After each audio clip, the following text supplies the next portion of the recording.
The monthly meeting of the Galactic Council always began the same way. 7 species gathered in the massive crystal chamber, each one representing the most feared predators in known space. Today, like every other day, they would remind each other why no force in the universe had ever conquered them. Bright Edge floated near the center of the room, their crystalline body catching light from a dozen different angles. Sharp spikes jutted from their form, each one capable of piercing through solid metal. The Shard folk had evolved on a world of endless storms and crushing pressure. Nothing had ever broken them, and nothing ever would. The Firehearts are late again, rumbled Deeproot, their massive plant-like bodies swaying despite the lack of wind. Thick vines covered in poison thorns wrapped around their trunk-like legs. The Root Weavers came from a jungle world where only the most aggressive plants survived. They had consumed entire ecosystems to become the dominant species. Time means nothing to beings made of flame, hissed Stormrider through their psychic connection. Their mental voice echoed in everyone's mind like distant thunder. The Stormriders existed as pure energy, crackling with power that could fry most organic brains with a single thought.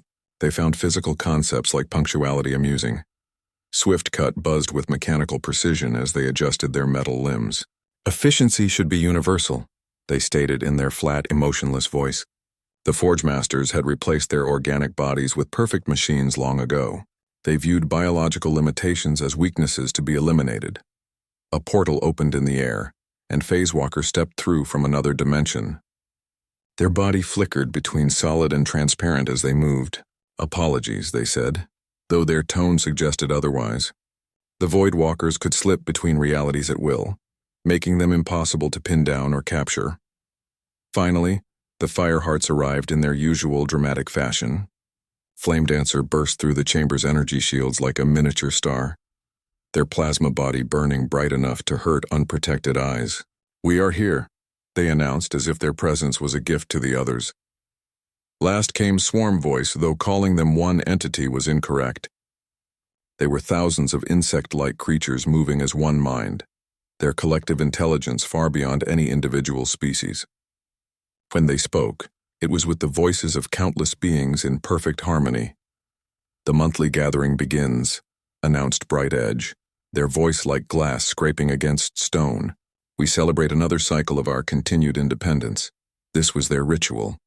Each species would recount their recent victories, their successful resistances, their proof that they remained untouchable. It was more than pride. It was their identity. "The Carbon Syndicate attempted to establish mining operations in our system," reported Deeproot. "Their industrial fleet lasted 3 days before our spore weapons consumed their hulls.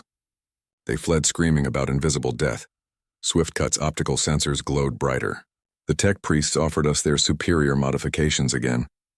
We demonstrated our current capabilities by disassembling their diplomatic vessel while they watched.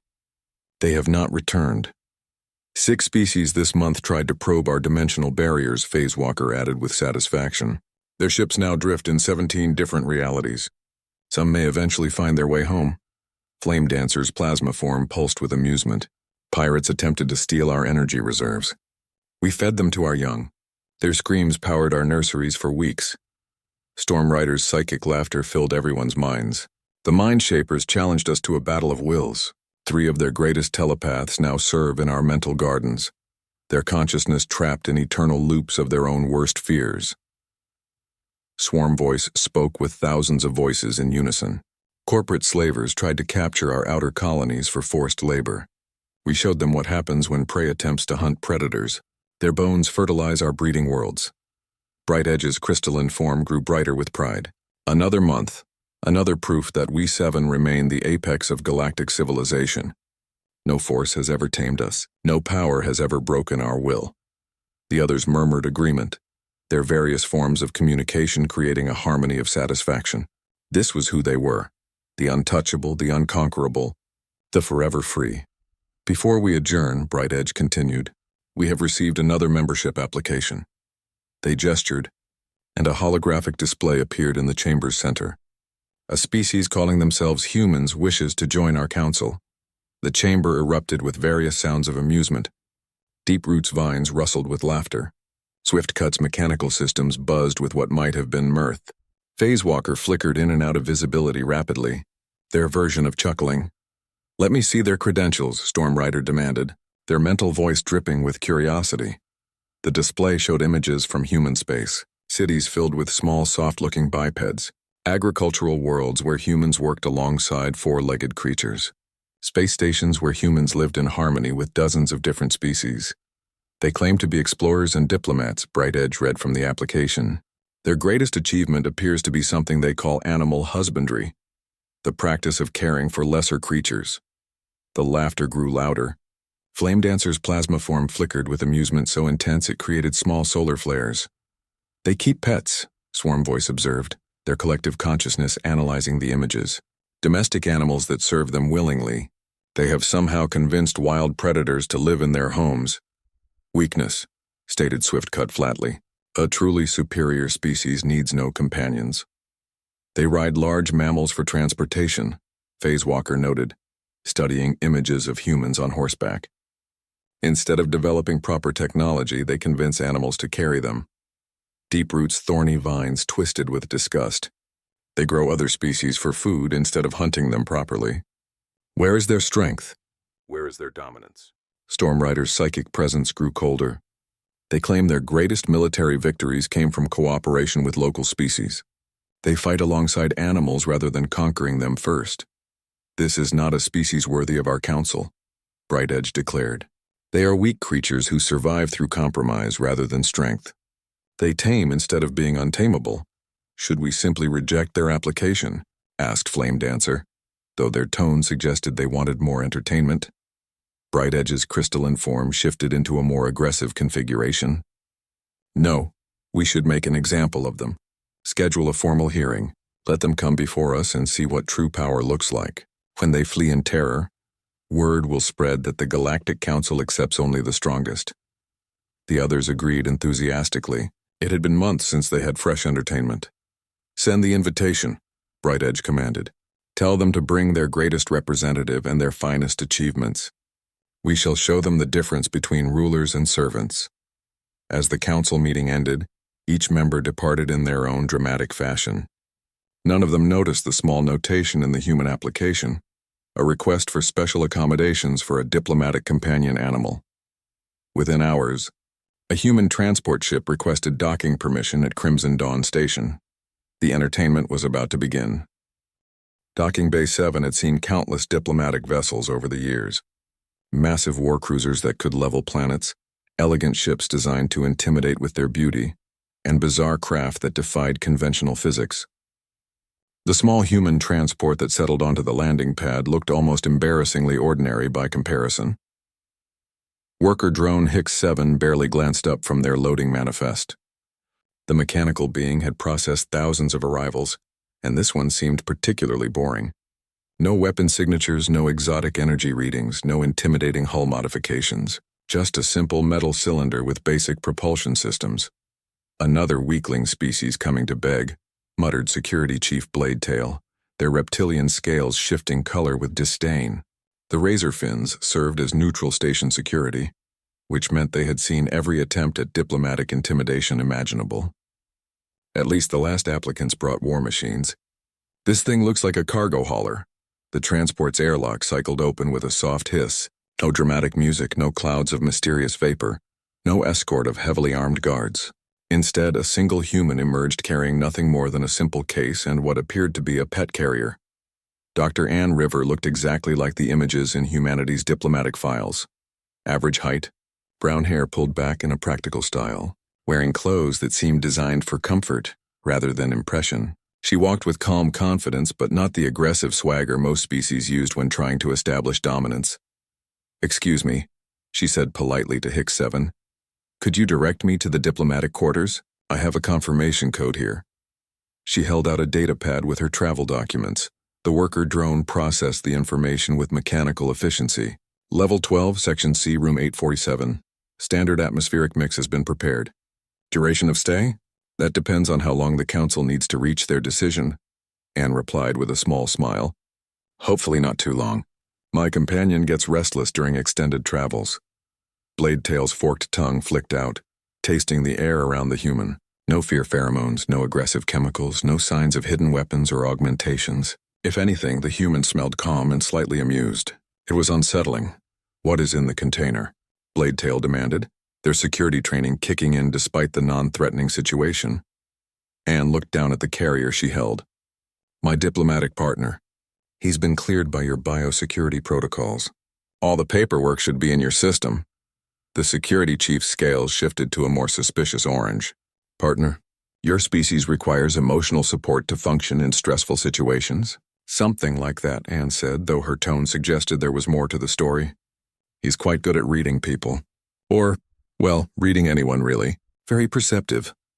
A soft shuffling sound came from inside the carrier, followed by what might have been a contented grunt. Bladetail's enhanced hearing picked up steady breathing and a calm heartbeat. Whatever was inside seemed remarkably relaxed for a creature entering a station full of apex predators. Proceed to your quarters, Bladetail said finally. You will be contacted when the council is ready to see you. Anne nodded her thanks and headed toward the lift. As she walked away, both station workers noticed something odd. Her pace never changed. Her posture never shifted toward defensive, and she seemed genuinely curious about the alien architecture around her. Most diplomatic visitors spent their time looking over their shoulders or trying to memorize exit routes. 3 levels up, in the council preparation chambers, a very different kind of arrival was taking place. The 7 species had gathered to rehearse their intimidation tactics, each one eager to demonstrate why humans had no place among the galactic elite. Bright Edge hovered in the center of the room, their crystalline form cycling through increasingly sharp configurations. We must make our superiority clear immediately, they declared. No gradual revelation, no subtle demonstrations, pure overwhelming power. Swiftcut extended razor-sharp appendages from their mechanical limbs. Agreed, I have loaded my most efficient combat protocols. My analysis suggests humans respond to physical displays of technological superiority. Their psychological profiles indicate pack-bonding tendencies, Stormrider added. Their mental voice carrying undertones of predatory satisfaction. They form emotional attachments to other species. This is weakness we can exploit. Phasewalker flickered between dimensions, creating disorienting visual effects. I will demonstrate the futility of their linear existence. When they see me slip through realities they cannot even perceive, they will understand their limitations. Deep Root's vines coiled and uncoiled in anticipation. My spores are prepared. One whiff will show them what happens to species that dare to consume rather than be consumed. They will learn fear. Flame Dancer's plasma form burned brighter with excitement. I have prepared a demonstration of stellar-level energy manipulation. Their soft organic bodies will understand the meaning of power when faced with the heart of a star. Swarm Voice spoke with perfect unity, thousands of creatures expressing a single will. We have analyzed their social structures. They value individual identity over collective strength. We will show them the power of true unity. Each species ran through their most impressive displays, Bright Edge shattering and reforming into increasingly complex patterns, Swiftcut reconfiguring their body into various weapon configurations, Stormrider projecting waves of psychic force that could flatten minds. Meanwhile, several floors below, Anne had reached her assigned quarters. The rooms were standard diplomatic accommodations, functional furniture, basic amenities, a small workspace with communication equipment. She set her case on the desk and placed the carrier on a comfortable chair. Well, Scout, she said softly, what do you think of our new temporary home? The response was a small grunt that somehow conveyed both interest and mild impatience. Anne smiled and opened the carrier's door. I know. You want to explore. But let's get settled first, okay? A black and white snout poked out of the opening, followed by dark, intelligent eyes that immediately began cataloging everything in the room. Scout the honey badger emerged with the casual confidence of a creature that had never encountered anything it couldn't handle. He was not a large animal, perhaps 2 feet long and relatively compact. His fur was thick and practical rather than decorative, but there was something in the way he moved, a sense of absolute self-assurance, that suggested size was irrelevant to his worldview. Let's review what we know about our hosts, Anne said, settling into a chair while Scout began his methodical exploration of their quarters. She pulled up files on her datapad, images and information about each council species. Scout paused in his investigation of an interesting corner to glance at the display. His expression, as much as a honey badger could have expressions, seemed to suggest he found the intimidating alien forms mildly interesting but not particularly concerning. The shard folk think crystal spikes make them dangerous, Anne mused, watching Scout's reaction to Bright Edge's image. The Storm Riders believe psychic power equals dominance. The Forge Masters assume technological integration means superiority. She scrolled through more files. The Void Walkers think dimensional shifting gives them ultimate freedom. The Firehearts believe pure energy makes them untouchable. The Root Weavers trust in biological weapons and aggressive growth patterns. Scout had moved on to investigating the room's ventilation system, his nose working to catalog every scent that flowed through the station's atmosphere. His tail flicked occasionally, the only sign that he was processing a lot of new information. And the Swarm Collective believes unity of mind creates invincible strength, Anne finished. They're all very impressed with themselves. A soft chime indicated an incoming message. Anne activated the communication system to find an official council summons displayed on the screen. Dr. River, came a translated mechanical voice. You will present yourself to the Grand Assembly Chamber at the next duty cycle. Bring documentation of your species' achievements and prepare to justify humanity's worthiness for council membership. You may also bring your registered companion animal, though be advised that you alone are responsible for its behavior in the presence of superior species, the message ended, with what was probably meant to be an intimidating seal, 7 symbols representing the council species arranged in a pattern designed to suggest overwhelming power. Scout wandered over to investigate the communication display, standing on his hind legs to get a better view. After a moment of consideration, he seemed to lose interest and returned to his exploration. What do you think, partner? Anne asked. Ready to meet some new people? Scout's response was characteristically practical. He found the most comfortable spot in the room and settled down for a nap. Whatever tomorrow might bring, he was prepared to face it well-rested. 3 floors above, the council species continued their intimidation practice, confident that tomorrow would bring another easy victory over a weak species seeking to join their exclusive ranks. None of them had ever encountered a honey badger. The Grand Assembly Chamber had been designed to intimidate. Crystalline walls rose hundreds of feet toward a ceiling that seemed to stretch into infinity, covered with swirling patterns of light that hurt most organic eyes to look at directly. The floor was made of polished metal that reflected everything, creating the unsettling sensation of standing in an endless void.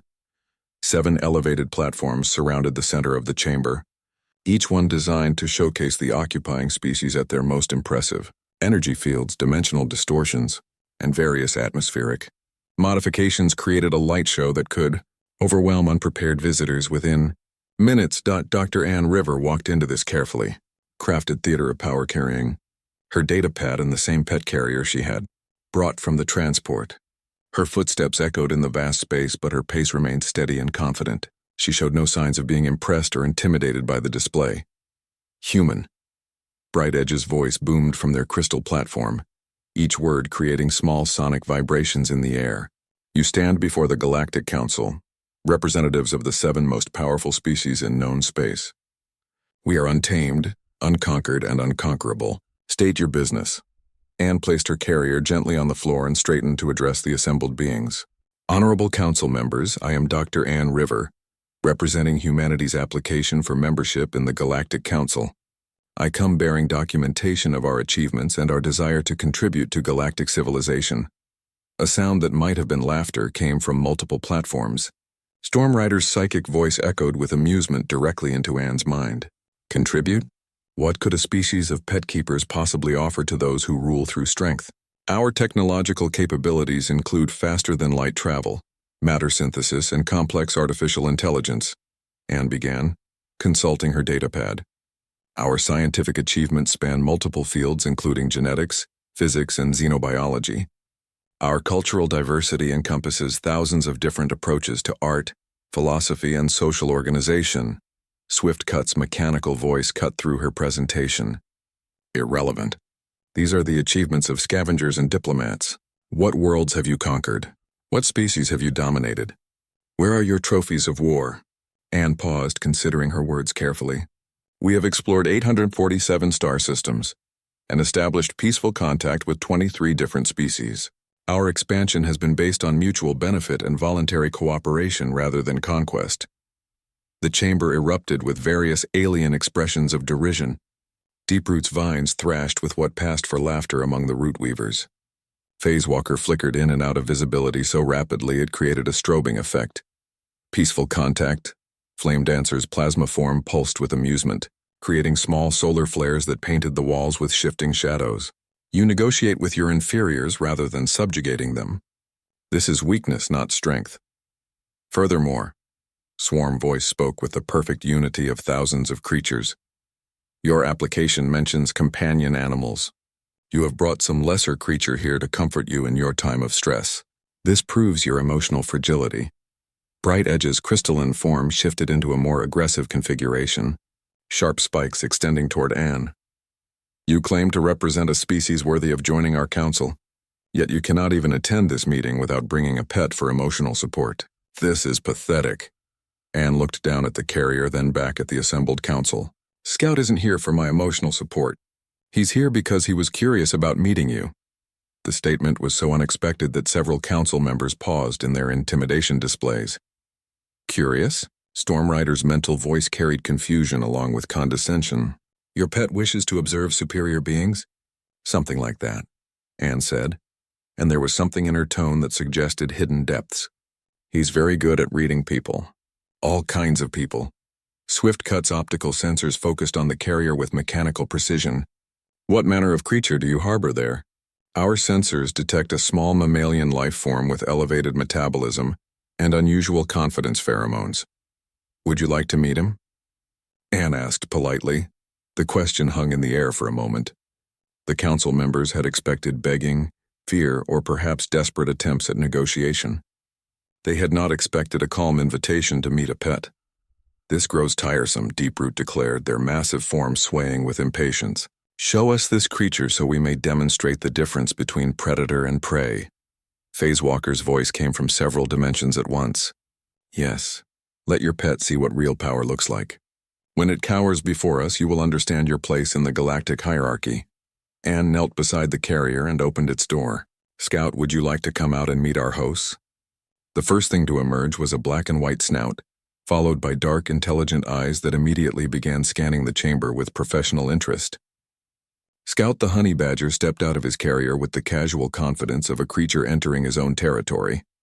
The council members' first reaction was surprise. Whatever they had expected, it was not this compact, unremarkable-looking animal that showed no signs of fear or submission, despite being surrounded by the galaxy's most dangerous predators. This is your pet? Flame Dancer's plasma form flickered with confusion. It appears to be some form of primitive carnivore. Where is its fear response? Scout had begun walking around the chamber, investigating his surroundings with methodical thoroughness. He paused to sniff in the direction of each platform, his expression suggesting mild interest rather than any form of intimidation. He's not my pet, Anne corrected gently. He's my partner. And honey badgers don't really do fear the way most species understand it. Swarm Voice spoke with thousands of voices expressing collective confusion. Honey badger? Our databases indicate this designation refers to a small scavenger species from your homeworld. They are not apex predators. They should recognize superior beings and submit appropriately. Scout had wandered over to investigate Bright Edge's platform. The crystal spikes that had been designed to project menace apparently struck him as interesting environmental features. He stood on his hind legs to get a better look, his nose working to analyze new scents. Submit? Anne asked, and now her tone carried something that might have been amusement. I don't think that word is in Scout's vocabulary. Stormrider attempted to project waves of psychic dominance toward the small creature. The mental pressure that could crush most organic minds simply seemed to bounce off Scout's consciousness like water off stone. The honey badger continued his investigation without apparent concern. Impossible.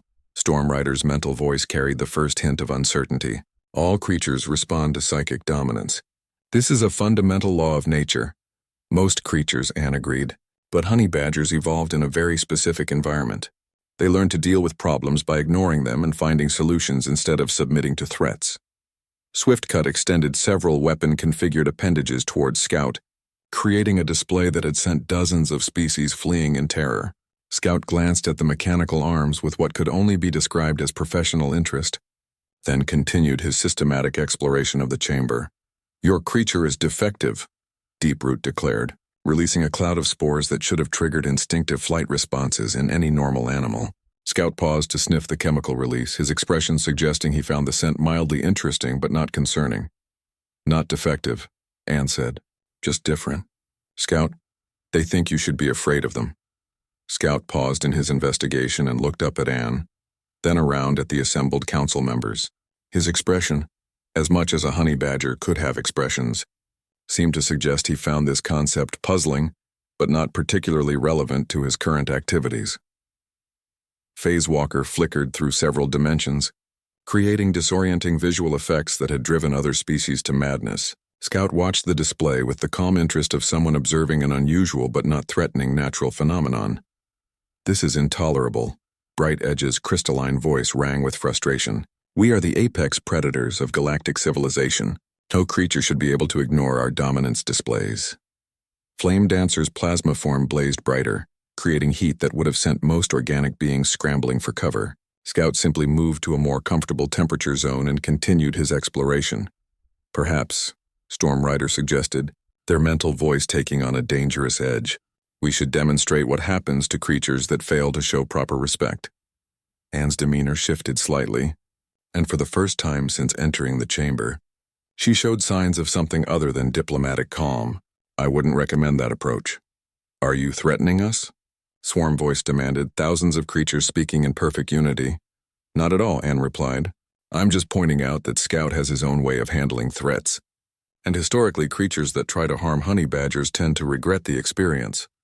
Scout had completed his initial survey of the chamber, and was now sitting calmly in the center of the floor, apparently waiting to see what would happen next. His posture was relaxed but alert, like someone who had assessed his environment and found it manageable. Bright Edge's form grew more aggressive, crystalline spikes extending toward the small creature. "Then let us propose a formal challenge.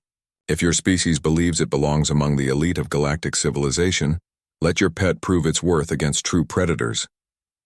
"You want to challenge Scout?" Anne asked, and there was definitely amusement in her voice now. "We want to demonstrate reality," Swiftcut stated flatly. "When your creature flees or submits, you will understand that some beings are simply superior to others." Anne looked down at Scout, who had been listening to this exchange with apparent interest. "What do you think, partner? Want to play some games with our new friends?" Scout's response was a small sound that could have been approval, boredom, or simple acknowledgement. He stood up and stretched, preparing himself for whatever might come next. "Very well," Anne said, addressing the council. "But let's make this fair. If Scout is going to face challenges from each of you, then you should be willing to face challenges from him as well." The suggestion was so unexpected that several council members actually paused in their threatening displays. "What are you proposing?" Phase Walker asked from several dimensions simultaneously. Anne smiled, and for the first time the expression reached her eyes. "Mutual evaluation. You try to intimidate Scout and he gets to investigate each of you in return. We'll see who learns more about whom." The council members exchanged various forms of communication: crystalline resonance, psychic whispers, dimensional fluctuations, chemical releases, energy pulses, mechanical data streams, and collective hive signals. Finally, Bright Edge spoke for all of them. "Agreed. We will show your creature what true power looks like, and when it fails to impress us in return, your species' application will be permanently rejected." Scout tilted his head slightly, as if considering the challenge, then walked calmly toward Bright Edge's platform. The real test was about to begin. Scout approached Bright Edge's crystalline platform with the methodical pace of a creature conducting a scientific investigation. The Shardfolk leader had arranged their body into the most intimidating configuration possible, dozens of razor-sharp spikes jutting out in all directions, each one capable of piercing through armored hull plating. "Behold the fury of living crystal," Bright Edge declared, their voice creating harmonic resonances that had shattered the eardrums of lesser species. The spikes began rotating and extending, creating a deadly light show of reflected illumination. Scout paused at the base of the platform, tilted his head to consider the display, then began climbing. "What is it doing?" Deeproot demanded, their vines writhing with confusion as Scout navigated between the crystal spikes with casual efficiency. "He's investigating," Anne explained from her position in the chamber's center. "Scout finds new things interesting." The honey badger had reached Bright Edge's main body mass and was now conducting what could only be described as a thorough inspection. He sniffed along the crystal formations, occasionally tapping them with a paw to test their resonance. When Bright Edge attempted to create new spikes to drive him away, Scout simply treated them as additional features to examine. "This is impossible." Bright Edge's voice carried the first hint of uncertainty. "All creatures flee from our combat configuration. Even other apex predators show proper caution."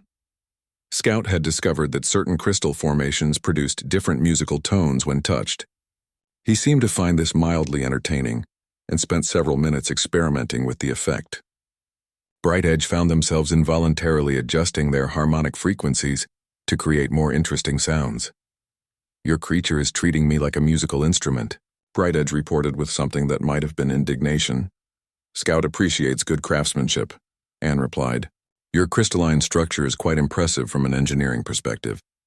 Storm Rider's psychic voice cut through the confusion. "Enough. Let me demonstrate proper dominance techniques." The Storm Rider focused their considerable mental powers on Scout's brain, attempting to overwhelm his consciousness with waves of psychic force that could reduce most organic minds to gibbering terror. The mental assault that had broken the wills of entire species hit Scout's awareness and seemed to simply slide off, without making any impression. Scout finished his investigation of Bright Edge's platform and wandered over toward Storm Rider's energy field. The psychic attacks continued, growing in intensity until the very air around Storm Rider began crackling with mental lightning. "Fascinating," Anne observed. "I've never seen anyone try so hard to get Scout's attention before." "Attention?" Storm Rider's mental voice was strained with effort. "I am attempting to crush its will with the focused power of a living storm." "Yes, and he's ignoring you completely," Anne pointed out. "Scout has what you might call a very focused mind. When he's investigating something interesting, outside distractions don't really register." Scout had reached Storm Rider's platform and was now studying the energy patterns with the same methodical thoroughness he had applied to Bright Edge's crystals. The psychic lightning that should have fried his nervous system apparently struck him as colorful environmental decoration. Storm Rider increased their mental assault until other council members began feeling the psychic pressure as background noise. Scout continued his investigation, occasionally pausing to observe a particularly interesting energy discharge. "This is not possible." Storm Rider's mental voice was becoming increasingly frustrated. "No creature can simply ignore psychic domination. It violates fundamental principles of consciousness." "Maybe your fundamental principles need updating," Anne suggested mildly. Swiftcut's mechanical systems buzzed with calculated precision. "Perhaps the creature requires a more direct approach. Observe." The Forge Master reconfigured their body into full combat mode, extending weapon systems that had been designed to eliminate entire military units. Plasma cannons, molecular disruptors, and kinetic projectile launchers all trained on Scout's position with mechanical accuracy. Scout looked up from his study of Storm Rider's energy patterns, noticed the impressive array of weaponry, and walked calmly toward Swiftcut's platform with obvious interest.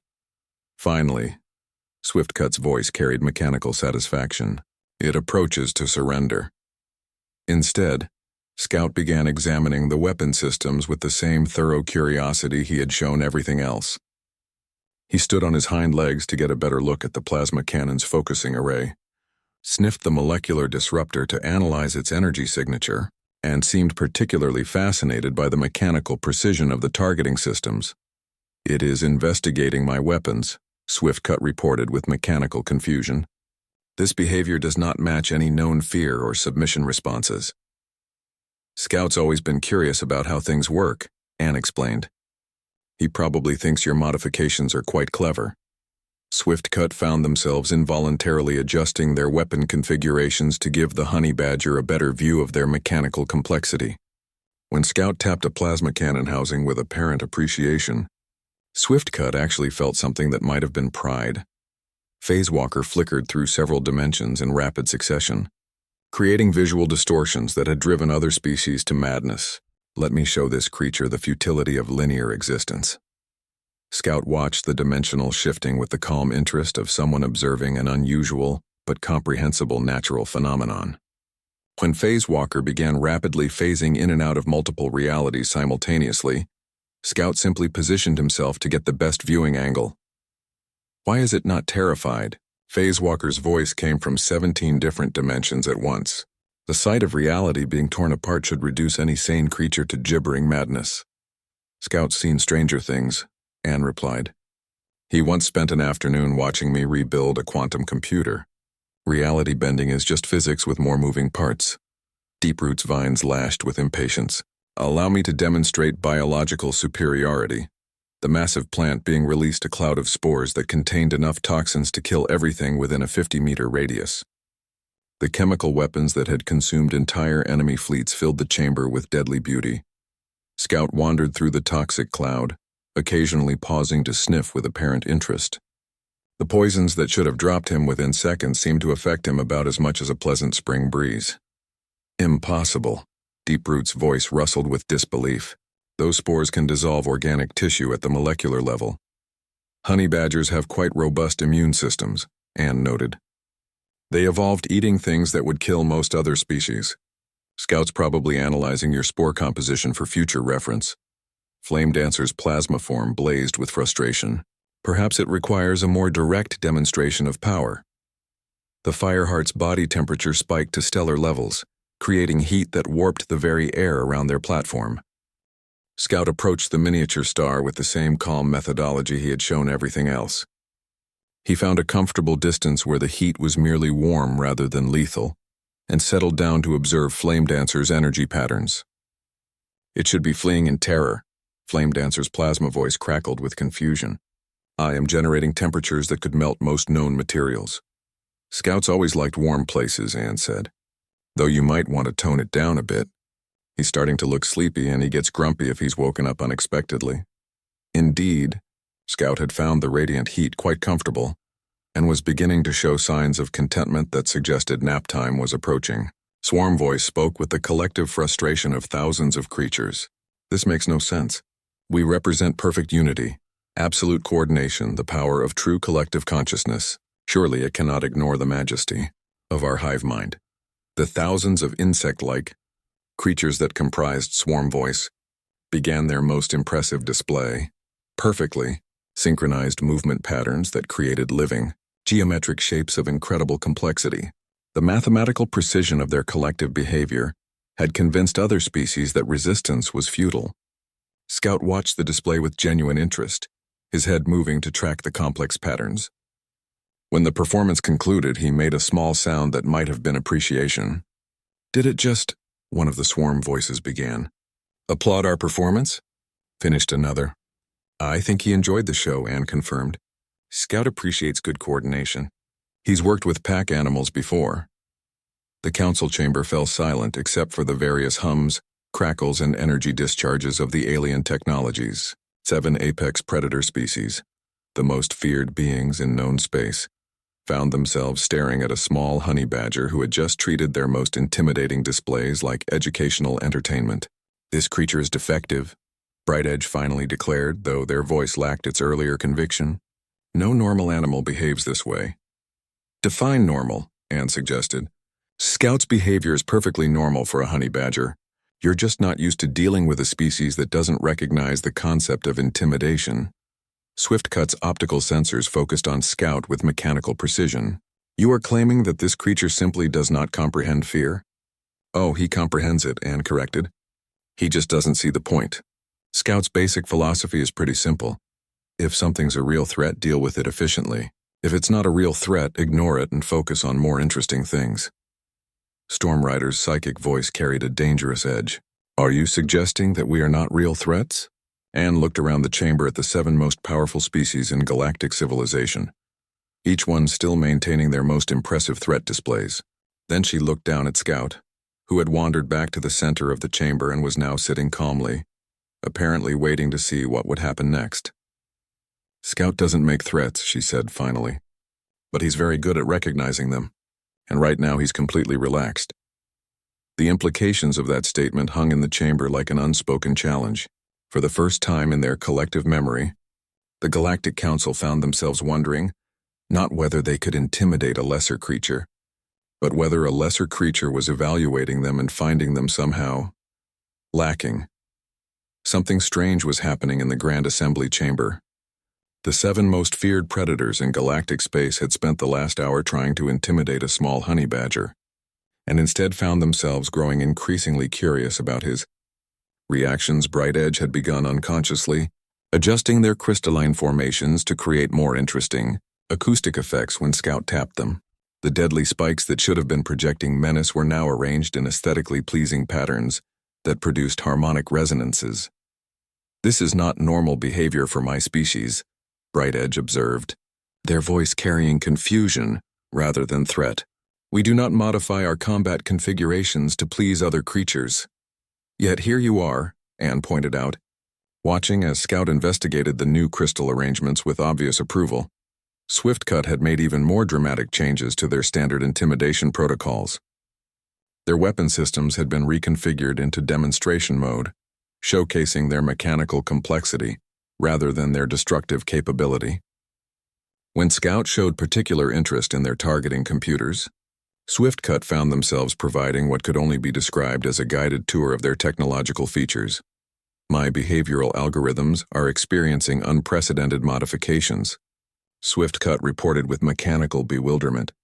"I appear to be prioritizing educational display over tactical advantage." "Scout has that effect on people," Anne said. "He's genuinely interested in how things work. And people tend to respond to genuine interest." Phase Walker had discovered that Scout could track their dimensional shifts through scent and hearing rather than sight. This had led to an impromptu game where Phase Walker would phase through different realities, while Scout attempted to predict where they would reappear. Both parties seemed to find this engaging. "This creature can perceive dimensional variations through non-visual senses," Phase Walker reported from several realities at once. "Its tracking capabilities are far more sophisticated than its simple appearance would suggest." Storm Rider had given up trying to overwhelm Scout's mind and was now attempting to understand how the honey badger's consciousness worked. The psychic probes that should have been weapons had become diagnostic tools. "Its mental patterns are unlike anything in our databases." Storm Rider's psychic voice carried scientific fascination rather than predatory hunger. "The creature's mind operates on principles I cannot categorize. It simply dismisses concepts it finds irrelevant and focuses entirely on immediate practical concerns." Deeproot had retracted their poisonous spores and was now allowing Scout to investigate their root systems directly. The honey badger's apparent immunity to their biological weapons had sparked scientific curiosity about his digestive and immune systems. "This creature's biochemistry suggests evolutionary adaptations I have never encountered," Deeproot reported, their massive form swaying with interest rather than threat. "It appears capable of processing toxins that would be lethal to most carbon-based life forms." Flame Dancer had modulated their plasma body to provide optimal warmth for Scout's comfort zone. The miniature star that should have been an instrument of terror had become a heating pad for a drowsy honey badger. "I find myself adjusting my energy output to maintain this creature's preferred environmental conditions," Flame Dancer reported, their plasma form flickering with confusion. "This behavior serves no strategic purpose." Swarm Voice had begun creating increasingly complex geometric patterns, apparently competing for Scout's attention and approval. The hive mind that had conquered worlds through perfect unity was now performing like street entertainers. "We are modifying our collective behavior to engage with a single individual consciousness," thousands of voices reported in bewildered harmony. "This violates our fundamental operational principles." Anne watched these developments with growing amusement. The most powerful beings in galactic civilization were unconsciously adapting their behavior to interest a honey badger, and Scout was treating the entire situation as an educational field trip.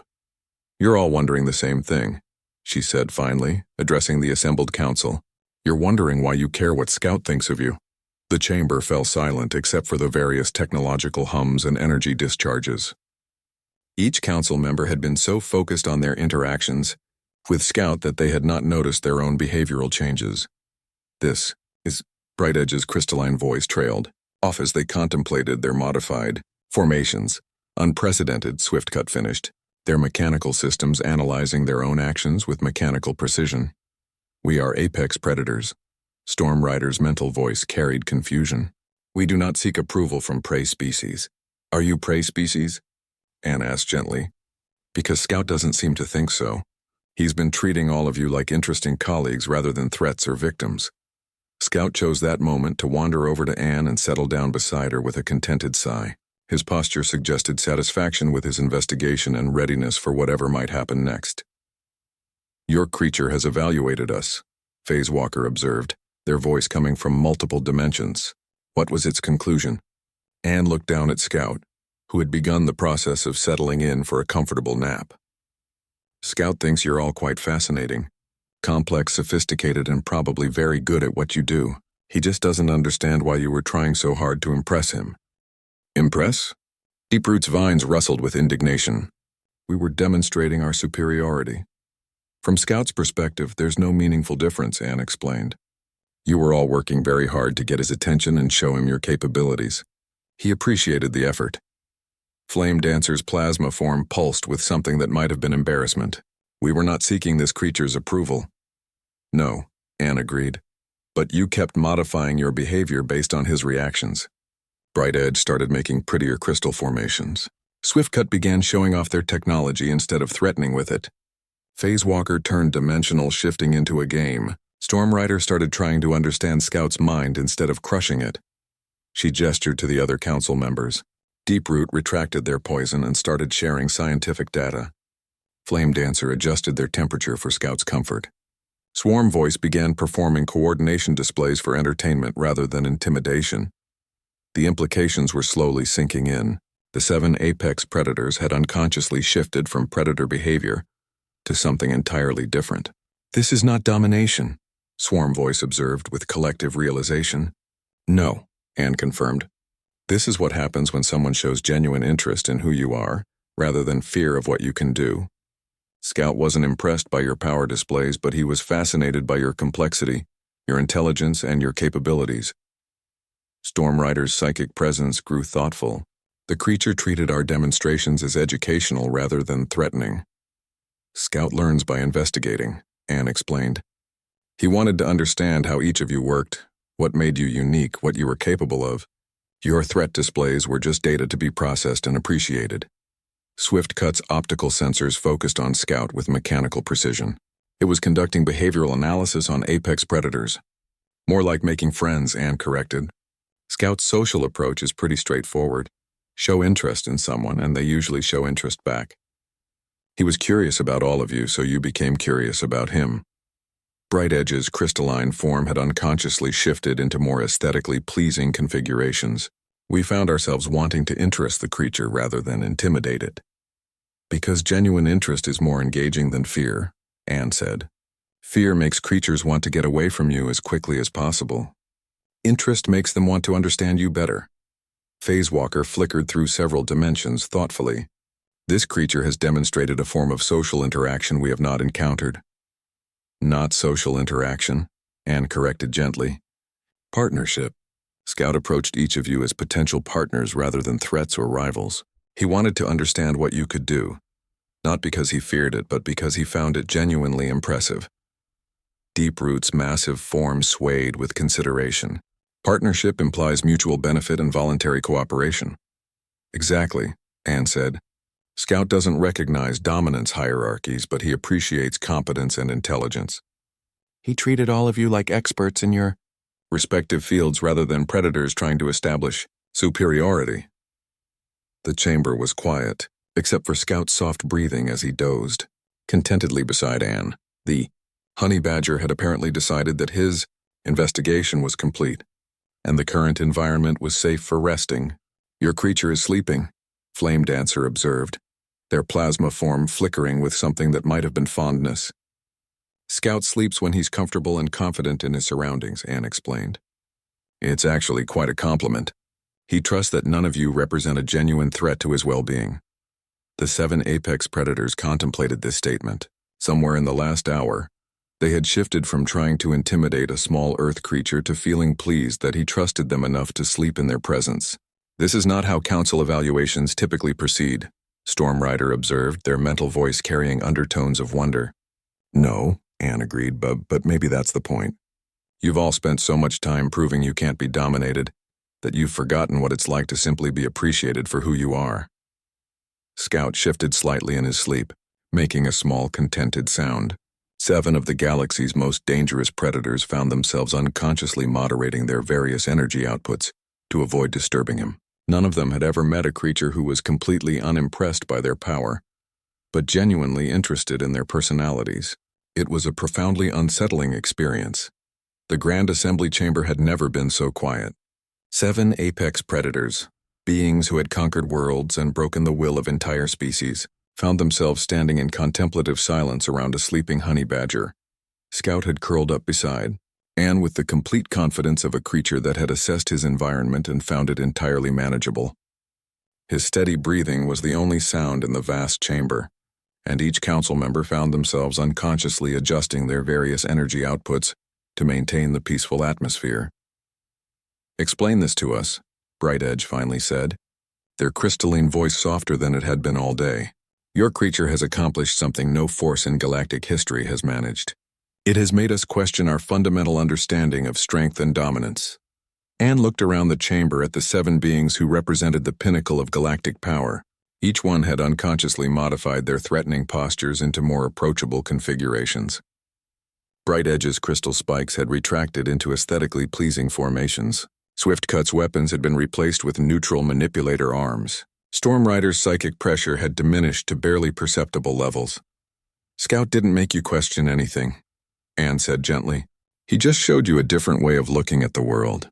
You made the choice to respond to his curiosity instead of his fear, because there wasn't any fear to respond to." Phase Walker flickered between dimensions with less dramatic intensity. "But how is this possible? All creatures recognize dominance hierarchies. It is fundamental to survival." "Most creatures do," Anne agreed, "but honey badgers evolved in a very specific environment. They learned that the most dangerous predators were often the ones putting on the biggest threat displays, while the really serious threats were usually the quiet ones that didn't waste time on intimidation." She gestured toward Scout's peaceful form. "So Scout learned to evaluate actual capability rather than aggressive posturing. He judges beings by what they can do, not how scary they try to appear while doing it." Deeproot's vines swayed with thoughtful motion. "This creature assessed our actual capabilities rather than our intimidation displays?" "Exactly," Anne said. "Scout saw Bright Edge's crystal formations and recognized sophisticated materials science. He observed Swiftcut's mechanical modifications and appreciated advanced engineering. He watched Phase Walker's dimensional shifting and understood complex physics applications."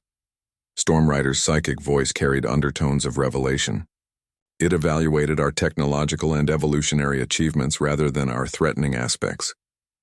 "Scout saw what you were actually capable of," Anne confirmed, "and he was impressed. Not by your ability to terrify others, but by your intelligence, your adaptations, your genuine accomplishments." Flame Dancer's plasma form pulsed with what might have been pride. "The creature recognized our mastery of stellar-level energy manipulation?" "Of course he did," Anne said.